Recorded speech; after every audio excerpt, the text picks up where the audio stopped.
మనమైతే ఎడారికి వచ్చినాం. ఎడారిలో వీళ్ళు ఏం చేస్తారనేది చెప్తా చూడండి సింపుల్గా. ఇక్కడ వీళ్ళు ఈ చలికాలం బాగా చల్లగా ఉంటుంది కాబట్టి వెదరు, అప్పుడు వీళ్ళు ఇంట్లో ఇంచి చాయ్ గవ్వ పెట్టుకోవడం, లేదంటే ఇక్కడే ఒక మనిషిని పెట్టుకొని అంటే చాయ్ గవ్వ కాంచడానికి. గవ్వ అంటే అది వేరేదిలే, కొంచెం చేదుగా ఒగరుగా ఉంటుంది. దాన్ని తాగితే కొంచెం వేడి అయితే ఎక్కువ వస్తుంది, గుండెకి కూడా మంచిదని చెప్పి దాన్ని తాగుతూ ఉంటారు. ఇంక చాయ్ అంటే వేడి కోసమే తాగుతారు. ఈ వాతావరణం చల్లగా ఉంటుంది కాబట్టి ఈ చలికి నీకు ఆ వేడిగా తాగితేనే కొంచెం స్లిమ్గా సమ్మగా ఉంటుంది. స్లిమ్గా అంటే నేను అనేది సైజ్ గురించి కాదు, బాడీ గురించి కాదు. ఓన్లీ నేను చెప్తుంది ఏంటంటే అదొక టైప్లో హ్యాపీనెస్గా ఉంటుంది చలికి ఈ వేడిగా చాయ్ తాగుతూ ఉంటే. అందుకని వీళ్ళంతా ఎడారులకు వస్తూ ఉంటారు. ఇప్పుడు నేను కూడా అందుకే వచ్చిన. ఇది మా వాళ్ళు ఉండేది ఖైమా, అంటే మేము పని చేస్తాం కదా ఆ ఖైమా. చూడండి ఇంకొక బండి కూడా వచ్చింది కదా, అది మన వాళ్ళదే. ఈ డ్రైవర్లు ఇక్కడ ఉండేవాళ్ళు. ఇంకొక బండి వస్తుంది చూడండి, అతను కూడా వెళ్ళిపోతున్నాడు. ఇక్కడ వదిలిపెట్టేసి వాళ్ళని వెళ్ళిపోతున్నాడు. నేను కూడా వెళ్ళిపోతా, ఇక్కడ ఎందుకు మనం ఊరికే టైం వేస్ట్ చేయడం అని చెప్పి. ఇదేంటంటే ఇసుక కుప్పలు ఏంటంటే వాళ్ళ ఖైమా అంటారు కదా, వాళ్ళ షెడ్కి సపరేట్గా అట్లా కుప్పగా పోసుకొని అట్లా వేసుకుంటూ ఉంటారు. అక్కడ ఒకటి ఉంది కదా, అదేవిధంగా ఇక్కడ ఒకటి దూరంగా అన్ని షెడ్లే, రేకుల షెడ్లు మాదిర. వీళ్ళు గుడ్డలతో, అది గుడారాల షెడ్లు ఇవి, చలికి వేసుకుంటారు. ఇక్కడ ఒకటి ఉంది మా దీనికి పక్కనే. మళ్ళా అక్కడ ఒకటి ఉంది చూడు దూరంగా, కనిపిస్తుందా? అక్కడ ఒకటి, తర్వాత అక్కడ ఒకటి. వీళ్ళు ఇంక ఈ చలికాలంలో రాత్రిలో గుర్తుపట్టడానికి జెండాలు అయితే పెట్టుకుంటారు. అంటే నైట్ టైము అన్నీ ఒకటేగా ఉంటాయి, రూట్లు కూడా ఒకటే విధంగా ఉంటాయి. ఇప్పుడు ఈ రూట్లో వెళ్తున్నాము, మళ్ళీ ఈ రూట్లో వెళ్ళాలి. అప్పుడు కొంచెం కన్ఫ్యూజ్ అవ్వకుండా ఆ జెండాలు చూసి, ఇప్పుడు ఇక్కడ ఒక జెండా ఉంది కదా, ఇది కోవైట్ అని వేసుకున్నారు.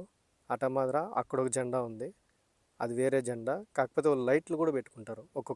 ఒక్కొక్క ఖైమాకి ఒక్కొక్క టైప్లో కలర్స్తో అవి లైట్లు కూడా పెట్టుకుంటారు కాబట్టి నైట్ టైం గుర్తుపట్టచ్చు ఈజీగా. నేనైతే వెళ్ళిపోతున్నాను. ఎందుకు వెళ్ళిపోతున్నానంటే ఇక్కడే ఉన్నాం అనుకో, ఆ చాయ్దా లేకపోతే ఆ గవదా అనేది, లేకపోతే ఇంకోటి పని చెప్తా ఉంటారు.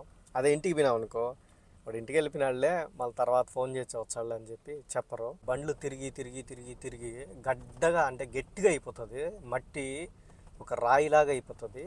ఇంకా చుట్టుపక్కల వారు ఉంటుంది చూడు, అది మాత్రం మట్టిగా ఉంటుంది.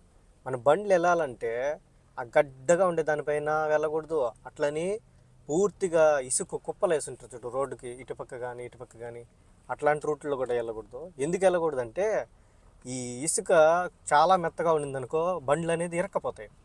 అట్లని రోడ్డు చాలా గట్టిగా ఉంది కదా, అటు సైడ్ వెళ్ళామనుకో బండ్లు దడ అని సౌండ్ వచ్చి ఉంటుంది ఊరికే. చూడండి, ఒక వాటర్ ట్యాంకు, వంట రూము ప్లస్ బాత్రూము, ఇంకొకటి ఇది ఖైమా. అంటే ఇది రేకుల షెడ్ మాదిరే, గుడిసెల్లాగా వేసుకుంటారు కదా. రేకుల షెడ్ మాదిరి కాదు, గుడిసెలే, సేమ్ గుడిసెలే అనుకో, ఆ మాదిరి వేసుకుంటారు వీళ్ళు. ఇక్కడ ఒకటి ఉంది, అక్కడే ఆ పక్క కూడా ఒకటి ఉంది, మళ్ళీ ఇక్కడ కొన్ని ఉన్నాయి. నేను వెళ్ళాల్సిన రూట్ ఇదే, లెఫ్ట్ సైడ్కి వెళ్ళాలి ఇట్లా. నేను వచ్చిన ప్రతిసారి ఏదో ఒక రూట్లో మర్చిపోతూ ఉంటా టర్నింగ్లు అయ్యి, కాబట్టి చిన్న గుడి గుర్తులు అయితే పెట్టుకొని పోతూ ఉంటా. ఇంకా కరెంట్ అనేది చూపిస్తా చూడండి, ఇక్కడ ఉందా బండి, అక్కడికి తీసుకొని వెళ్తున్నా. ఇంక ఈ ఏరియాలకు సంబంధించింది ఇక్కడ కొంచెం సోలార్ పవర్ కానీ లేకపోతే జనరేటర్లు కానీ పెట్టుకుంటారు. వీళ్ళు ఇప్పుడు ఇక్కడ సోలార్ సిస్టమ్ పెట్టినారు. ఇక్కడి నుంచి పవర్ జనరేటర్ అయ్యి అక్కడ ఉండే కైమాలకి, లేదంటే పక్కన దూరంగా ఉండే కైమాలకి ఒక వైర్ అయితే పెట్టుకుంటారు. అక్కడికైతే కరెంట్ అనేది వెళ్తూ ఉంటుంది. కావాలంటే ఇక్కడ కూడా ఒక వైర్ ఉండదు కింద, మీకు కనిపించిందో లేదో, కనిపించిందా? అక్కడి నుంచి ఒక వైరు, అట్లా వైర్లు అయితే పెట్టుకుంటారు. వీళ్ళ దేశం గవర్నమెంట్ అనేది పర్మిషన్ ఇచ్చుంటుంది ఇలా కైమాలు వేసుకోవడానికి, అందుకు కైమాలు వేసుకుంటారు. తర్వాత ఎండాకాలం వచ్చేది కదా, అప్పుడు ఈ కైమాలన్నీ తీసేస్తారు. వీళ్ళు పర్మిషన్ లేకుండా అయితే ఈ కైమాలు అయితే వేసుకోరు. కైమా అంటే తెలుసు కదా మనకు, ఇది వాటర్ పట్ట మాదిర, అంటే నీళ్ళు లోపలికి దిక్కకుండా ఒక గోతం పట్ట మాదిరి ఉంటుంది, వాటర్ అయితే దిక్కకుండా లోపలికి అయ్యి. అంటే వర్షం కూడా పడుతూ ఉంటుంది, ఇక్కడ చలికాలంలో వర్షం పడదనేలా వర్షం కూడా పడుతూ ఉంటుంది. ఆ వర్షం లోపలికి దిక్కకుండా ఒక పెద్ద మందాటి పట్టు ఉంటుంది, దాంతో గుడిసెల్లాగా వేసుకుంటారు. వాటిల్ని కైమాలు అంటారు. అర్థమవుతుందా? అవి కైమాలంటే. నాకు ఎడారిలో పనిచేసే అనుభవం లేకపోవచ్చు కానీ కొద్దిగా అయితే అనుభవం అయితే ఉండదు. అదేంటంటే చాయ్గా కాంచడం, ఎప్పుడన్నా వీళ్ళు ఎడారికి తీసుకొని పోయినప్పుడు అక్కడ ఏ విధంగా ఉండాలి, అక్కడ ఏమేమి పనులు చేయాలి, గుంతలు తవ్వాల్సింది వచ్చేది, ఒక్కోసారి మంట వేయాల్సింది వచ్చేది బొగ్గులు అయ్యి, ఇంకోసారి చాయ్గా పెట్టాలి, ఇంకోసారి వాళ్ళు ఏదైనా చికెన్ అయితే తెచ్చుకున్నప్పుడు కాల్చడానికి, ఇలాంటివన్నీ ఉంటాయి. నాకు ఆ అనుభవం ఎట్లుండదంటే ఇంతకుముందు పనిచేసిన కదా, ఆ ఇంట్లో అయితే కొద్దిగా అనుభవం ఉంది. ఇప్పుడైతే కొంచెం ఇంట్లో కొంచెం బాగానే ఉంది. అలాంటి పనులని ఏం చెప్పట్లా. అంటే వాళ్ళే చేసుకుంటారు, ఒక మనిషిని పెట్టుకుంటారు, ఒక ఇద్దరు ముగ్గురు కలిసి కోయేటోళ్ళు, వాళ్ళంతా కలిసి ఒక కైమా వేసుకొని వాళ్ళు అక్కడ పెట్టుకుంటారు. అక్కడ పెట్టుకున్న దగ్గరే ఒక మనిషి చాయ్గా పెడతా ఉంటాడు, తాగుతూ ఉంటారు.